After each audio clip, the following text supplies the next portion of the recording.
Sometimes you see something and think to yourself, what in the hell is this? Sit on back, check out this video, and we'll talk about it at the end.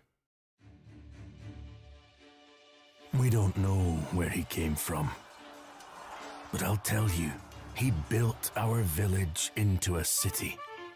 He's the one who trained our army, who grew us into an empire. I don't know where he's from, but if you think you can stop him, you're already dead.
Our people a future.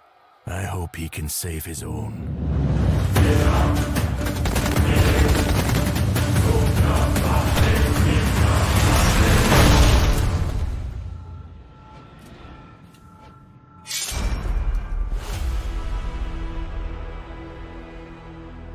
Okay, let's just jump right into this. I usually don't cover games like this. I do a couple trailers here and there, but I wanted to say thanks to Indio, who told me about this abbreviated reviews. He posted it in my Patreon Discord. I just wanted to talk about this. This is from Redemption Road Games and Tinybuild. You basically go back to the future to change the past, so that the future can't happen in the way that let you go back to the past as a kingmaker. You go back with modern weapons into the past and destroy a bunch of people. These games get me excited, but let's be honest, many times they have an AI budget to them. But here, somehow, even with the knights flying off the front end of that Datsun, it looks good.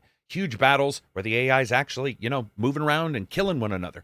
I mean, hell, they even have object-based destruction. You can see it when he blows the shield off one of the knights. And even now, the frame rate on this looks very, very good. The crazy thing is, the game actually looks as good as it does even now. And they say we're looking at a 2024 release date, but sniper rifles, machine guns, grenade launchers, normal grenades, vehicles, and later on, if you didn't see it in the first part of the trailer, an Apache helicopter. And then going back to the future and possibly getting weapons and upgrading there. Now, we've seen some games mess around with this, but I have to say the zoom in, the zoom out, the ability to control the overall armies and then jump directly in all has a smoothness to it that is quite surprising. I had heard some rumors about a game like this, and I got some PR contacts where people had asked me if I wanted to cover particular games that might have been this, and usually I turn those down, especially now that I'm doing the reviews for Pacific Drive and for Final Fantasy that you'll be seeing in the next couple days. But looking at this, this actually looks like it could be an utter blast with you going back there and trying to take down those guys and possibly save the heroes that you want to turn into kings.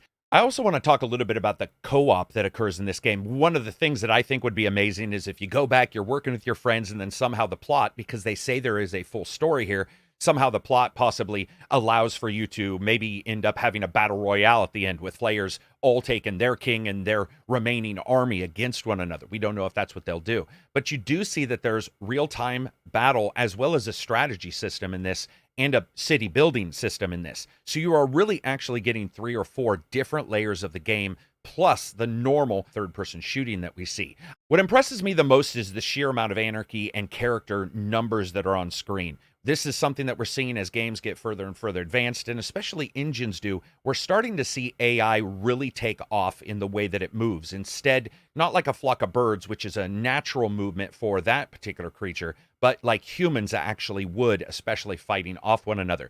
What this reminds me of is, in a lot of ways, Mount and Blade and the way that that works, except at a very high speed when you look at it. And a lot of this ability for you to jump in, move in and out, and control the different schemes seems to work pretty well. There's nothing here that seems off. And I want to slow down some elements so that you can see just exactly what's going on.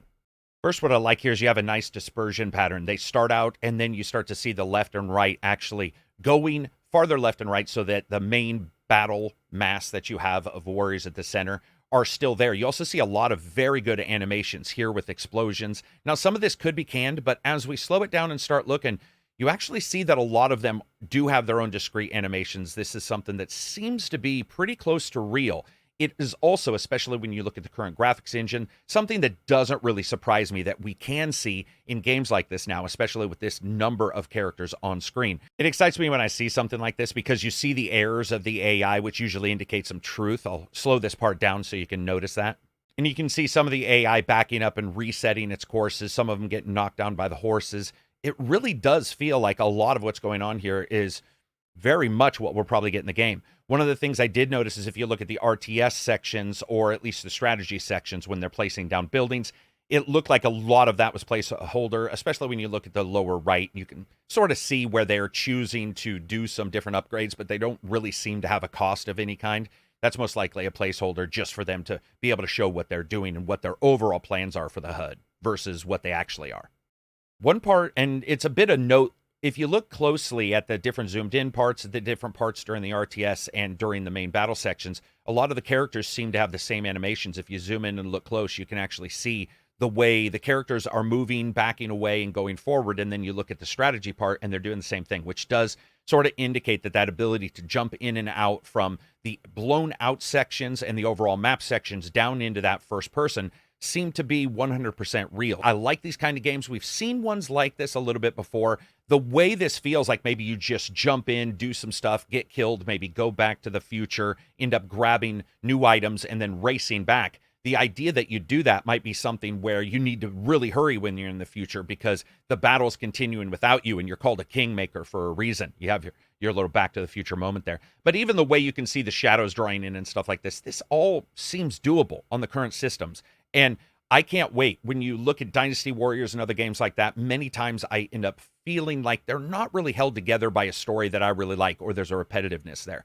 The idea that these guys are sort of going to that balls to the wall kind of feel, that actually intrigues me. I like that you can also see that it's knocking out very specific shields, though that gun didn't look like it was pointed at that guy. Speaking of shields, boom, look at that. That destruction right there, pretty sweet. We're starting to see a good variation on the character sizes too. This could be awesome, especially if it's based in that quick get in and out kind of feel where no particular part of this, the real-time strategy, the third-person parts, or the building elements, they all, if they're at a nice clip, what you could have here is a game that's almost like an esport, and I think this would be incredible, jumping into doing this. Now, they did talk about a full story, but I'm hoping that there's different modes here. That ability for a person to go in and do this at a full clip, do that co-op, like I said, and then that Kingmaker moment at the end where y'all battle each other could be awesome. We don't know exactly what they're going to offer. This was just shown this morning, but it fascinated me. You guys know me, man. I love technology like this, and I love to do reviews. I'm going to upload this anyway right after the review, which is going to hurt the review numbers, but I just wanted to talk about it. Even the clipping there that you see on the horse,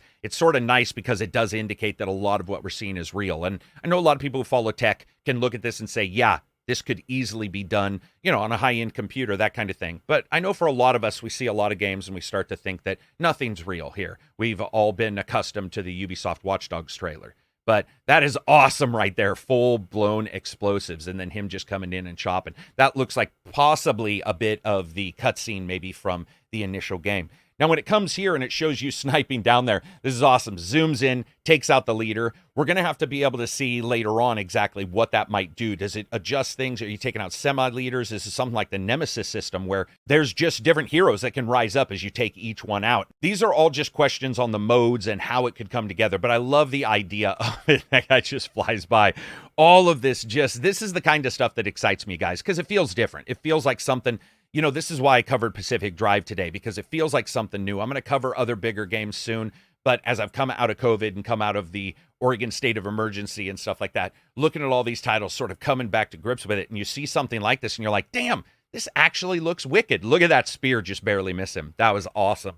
Some hit locations that actually look like they're fairly detailed there. Oh, and some clipping there on the right where your hero just runs right through it. That's definitely what looks to be probably pathing that is based on the overall wider view where you can just click where characters go and they go there regardless. And then when you get down into the closer view, you might see more of those errors. You want to see something else in this trailer that I found interesting? If you look real close, you can see the shadow of what appears to be a character floating in the air to show the camera view. You can see the shadow right below the horseman going to the right, and that's directly in time. That's most likely them just grabbing a character, turning clipping off, going up, and actually showing that. I also love how the fact that this knight tries to kick the other knight's knee out during this scene.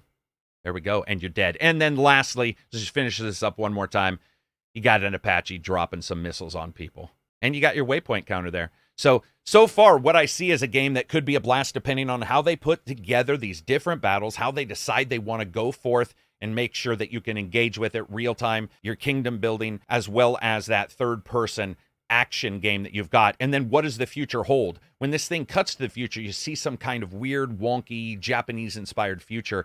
How is that going to end up being portrayed? What is that going to end up doing to feed back into the game proper? But what I see here is exciting, as you guys can tell, because this was like a 3-minute video and I'm already talking about it. Anyway, that's it for me. Peace out. Hope you guys like the other videos coming, including the reviews. Hope you have a good week.